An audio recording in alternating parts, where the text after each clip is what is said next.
शेतकऱ्यांसाठी 22 जुलै आत्ताच्या झटपट ठळक बातम्या. भंडाऱ्याला रेड अलर्ट जारी, तर नागपूर, गडचिरोली, वर्धा, अमरावतीला ऑरेंज अलर्ट.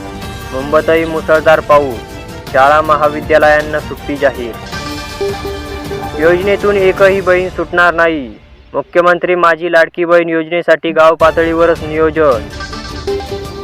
मनोज जरांगे यांचे 5वे उपोषण सुरू. भाजप आक्रमक, जरांगेंच्या डोक्यातील राजकारणाचे भूत काढू, दरेकरांनी दिला इशारा. मुंबईसह बहुतांश जिल्ह्यात मुसळधार पाऊस. चंद्रपूर जिल्ह्यात 2 जण वाहून गेले, एकाचा मृतदेह सापडला. मुंबईत इमारत कोसळली, 1 जण ठार. सुप्रिया सुळेंकडून अजित पवारांना घेरण्याचा प्रयत्न. डीडीपीसी बैठकीत निधी वाटपावरून नाराजी. मावळचे आमदार सुनील शेळकेही संतापले. फालतू बडबड करायला मी मोकळा नाही, सीएम पदावरून अजित पवार भडकले. तिन्ही पक्षांसोबत मिळून विधानसभा लढवण्याचा केला दावा. प्रकाश आंबेडकरांचा मनोज जरांगे पाटील यांना सल्ला.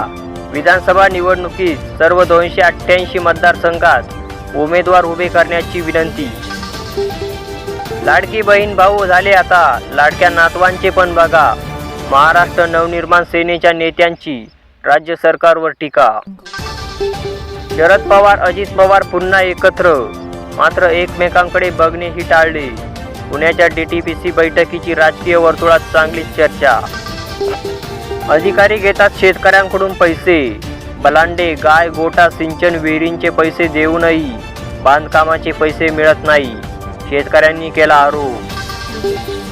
निधी अभावी 15 महिन्यांपासून सिंचन योजनेचे 3.70 कोटी अनुदान प्रलंबित.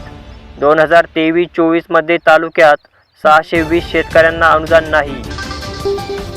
मका पिकात कीटकनाशक टाकताना 4 विषबाधा. सिंदखेडच्या 4 जणींवर बुलढाण्यात उपचार सुरू. मुख्यमंत्री माझी लाडकी बहीण योजनेमध्ये पूर्व विदर्भात 6.5 लाख अर्ज. 14,637 मतकेंद्र. माहितीसाठी 181 हेल्पलाईन नंबर जारी.